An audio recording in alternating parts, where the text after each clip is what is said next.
Olá, amigos da Específica de Humanas em Foco. Estamos hoje aqui na nossa primeira aula para que possamos trabalhar a história do Brasil. E como toda história, temos que pegar ela desde o seu início até os dias atuais. Então, nossos amigos e amigas, fiquem de olho, porque hoje a gente vai falar sobre o descobrimento do Brasil.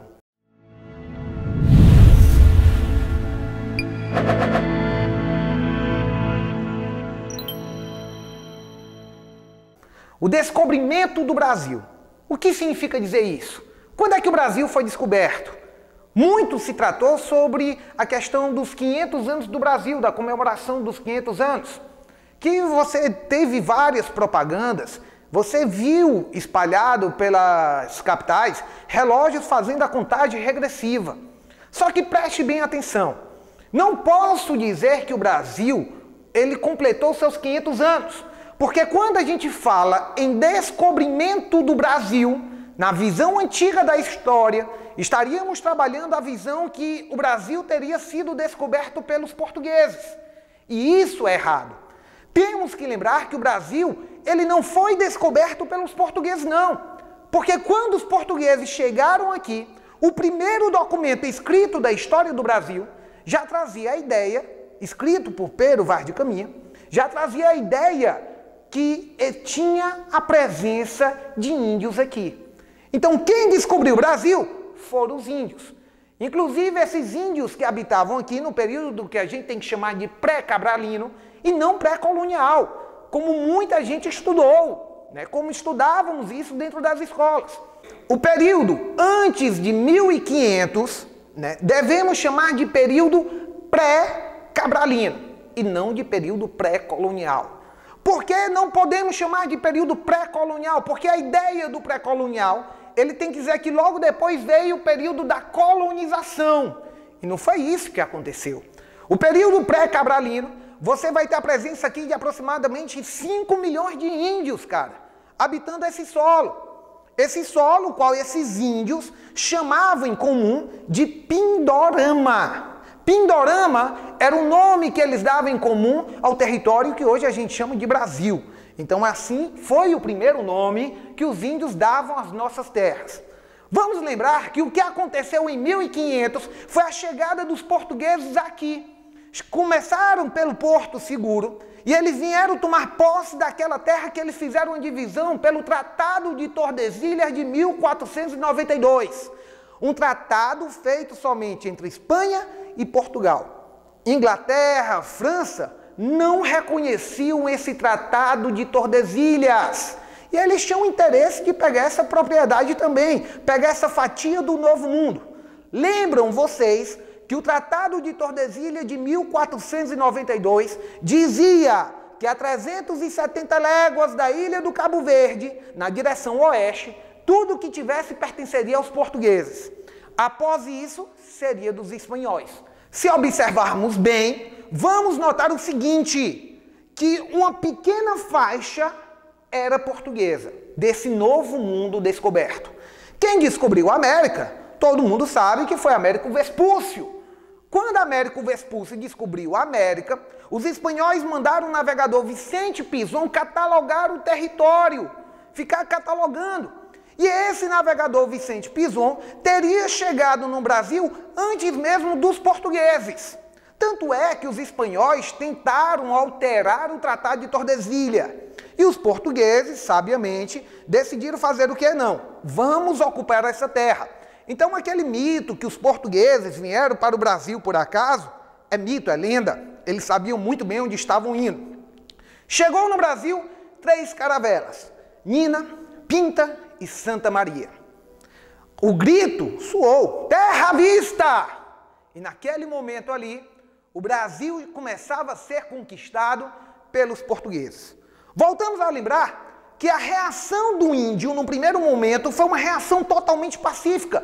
O índio ele não ficou aflito, ele não foi para cima, não guerreou. Pelo contrário, a forma que ele recebeu pacificamente os portugueses nos chama a atenção.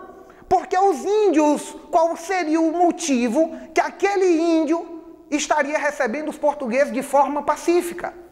Temos que tentar resolver isso, porque hoje dentro dos vestibulares, a questão da sociedade indígena é muito cobrada, é muito trabalhada. Então temos que lembrar da questão do índio. Por que é que o índio ele recebeu o português de forma pacífica? Porque os índios que habitavam o litoral, os chamados tupis, então toda vida que você ouvir a palavra tupi, e que você estiver trazendo a referência ao índio, lembrem, ele está falando sobre os índios do litoral. Esses índios acreditavam que os deuses, seus deuses, viriam sobre as águas. E eles achavam que os portugueses seriam representantes desses deuses. Então chamava a atenção sobre isso aí. Quando os portugueses desembarcaram, eles fizeram um contato pacífico, uma relação boa, tentando se comunicar com os índios, estranhando aquela relação, e convidaram 2 índios para passarem a noite com eles. Assim está descrito no primeiro documento da história do Brasil, primeiro documento escrito. O primeiro documento escrito da história do Brasil foi o documento de Pero Vaz de Caminha. Por isso que vamos dizer que a carta de Pero Vaz de Caminha, deu início à história do Brasil. Porque antigamente dizia-se que a história só aconteceria a partir da escrita, a partir dos seus registros escritos. E hoje nós já sabemos que a história não precisa ser escrita. Existem outras formas de história.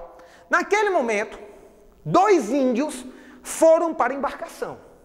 Cara, quando aqueles 2 índios chegaram na embarcação, Pero Vaz de Caminha estava relatando tudo, passo a passo.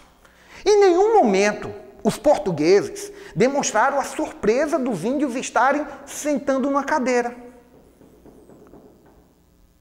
Em nenhum momento, os portugueses demonstraram a surpresa do índio estarem sentando na cadeira.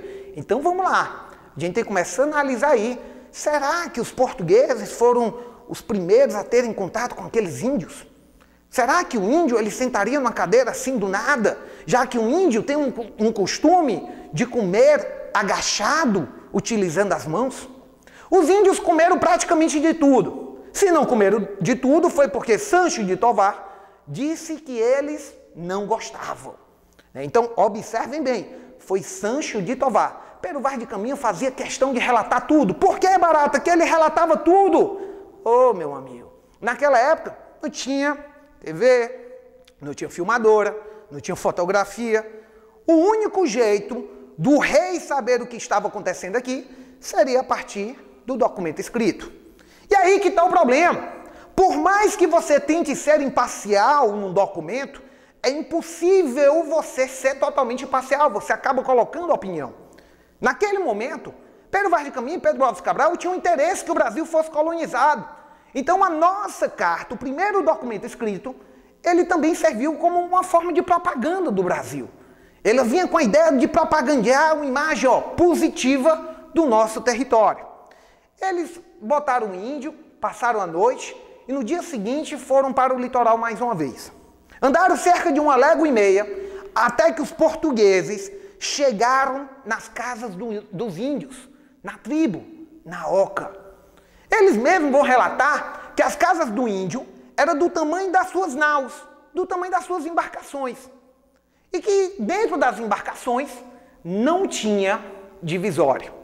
Começaram a conhecer um pouco daquilo ali, começaram a investigar. E um ponto interessante, os portugueses fizeram questão de tentar trazer a igreja para cá, de tentar incentivar a colonização, a catequização. Lembrem que as grandes navegações aconteceram por 2 motivos. Primeiro, o verdadeiro motivo, a busca de riquezas, o ouro e a prata. A desculpa utilizada era a catequização dos novos povos. Era você buscar novos povos, era você catequizar esses novos povos. Então temos que lembrar disso. Naquele momento, os portugueses chamaram a atenção para um detalhe. Qual, professor? Qual foi o detalhe, meu caro aluno? Foi que os índios, eles não pronunciavam 3 letras, 3 letrinhas. O F, o L e o R. Se ele não pronunciava o F, nem o L, nem o R, então esse índio era um povo sem fé, sem lei e sem rei. Era um povo que não tinha fé, nem lei, nem rei. Eles precisavam que alguém pudesse vir ensiná-los. É nesse princípio aí que a gente começa a observar uma propaganda para que o Brasil começasse a ser colonizado. Naquele momento, Pero Vaz de Caminha vai relatar tudo. Vai relatar que esse povo não tem fé, vai relatar que essa terra tem muita verde, muita água, muitos pássaros, e que até ouro há de ter. Até ouro há de ter nessa terra. Tentando incentivar, tentando fazer com que, de repente, os colonizadores tivessem interesse no Brasil. Só que, meu amigo, ninguém tinha interesse de vir para o Brasil, já que o Brasil não tinha nada. O Brasil passou de 1500 até 1530 praticamente inexplorável.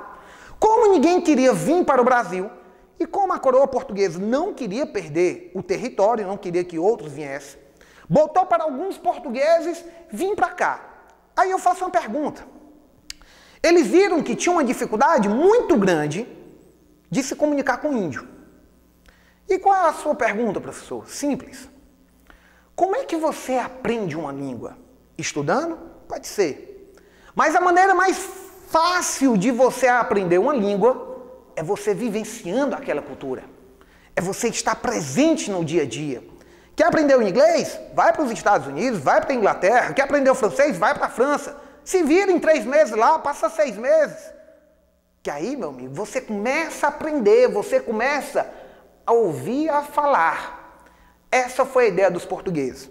Os portugueses, então, deixaram aqui no Brasil os famosos caramurus. Os caramurus, que eram aqueles portugueses que ficariam morando dentro das tribos indígenas, não para impor a cultura portuguesa, mas sim para conhecer a cultura dos índios. Por isso que eu não posso chamar o período de 1500 a 1530 de período colonial, porque não existia uma colonização. Colonizar é você ir morar, você levar seus costumes, você misturar essas culturas. E naquele primeiro momento não existiu esse interesse. Os portugueses, para tentar demarcar o território, mandaram construir suas primeiras construções civis aqui, que foram as chamadas feitorias. E ali ficaram. Só que o Brasil, inicialmente, não tinha nada que interessasse aos portugueses. Lembrando que o Brasil ainda não se chamava Brasil. O nome da nossa terra foi Terra de Vera Cruz, Ilha de Vera Cruz, Terra do Papagaio. Até que chegasse esse nome do Brasil, precisou de uma outra historinha, que foi quando eles descobriram uma madeira muito importante no tingimento de tecido. Eles começaram a notar que do Rio Grande do Norte até o Rio de Janeiro existia uma imensa quantidade de pau-brasil. Do pau. Se você pega o pau-brasil e corta o pau-brasil no meio, você vai ver que aquele pau ele é avermelhado.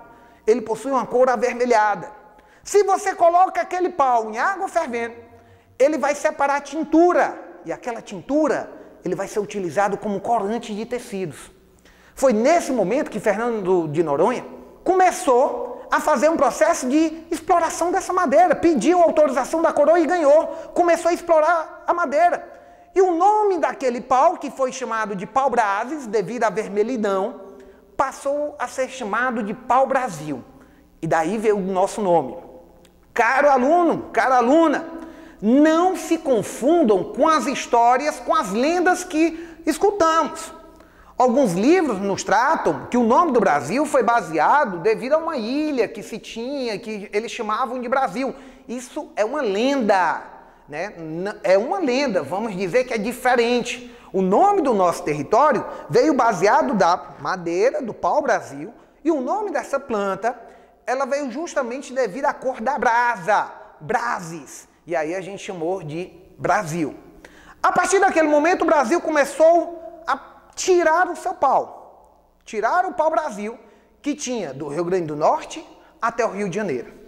O problema é que a mão de obra utilizada ali era a mão de obra do índio. que ele fazia uma espécie de escambo, troca-troca de mercadorias. Logo, pegaram as feitorias, que eram para ser unidades de demarcação, e as feitorias passaram a ser uma espécie de armazém do pau-brasil, para que quando os navegadores viessem comercializar aqui o pau-brasil, não demorasse muito no território, evitando assim as misturas de raça, evitando que existissem as misturas de raças. Então os caramurus, eles seriam os grandes responsáveis por fazer o troca-troca de mercadoria, que nós chamamos de escambo. Essa relação, ela vai durar basicamente até 1526. Por que, Barato? O que foi que aconteceu de fato? Descobrimos ouro? Ainda não. Vamos demorar muito para descobrir esse ouro. Então o que foi? Descobrimos a prata? Não. A questão que a gente começou a mudar, os portugueses começaram a mudar a visão sobre o território brasileiro, foi somente por causa da crise do Oriente. Descobriram que a Terra não seria mais quadrada. A Terra era redonda. Várias rotas começaram a aparecer para as Índias. E a crise do Oriente começou a se instalar. Portugal vivia disso, vivia desse comércio. Precisava do novo fornecedor de matéria-prima. E logo pensou, quem seria o nosso novo fornecedor? O novo fornecedor, então, o Brasil. A coroa disse, vamos enviar, então, uma expedição colonizadora. Vamos bancar essa expedição. Chamaram, então, um cara que a gente conhece como Martins Afonso de Souza, que em 1530 foi enviado para o Brasil e fundou a primeira vila do Brasil, a Vila de São Vicente. Em 1530, começamos o período que a gente chama de período colonial. Valeu, amigos. Na próxima aula, na aula número 2, vamos estar falando do período colonial.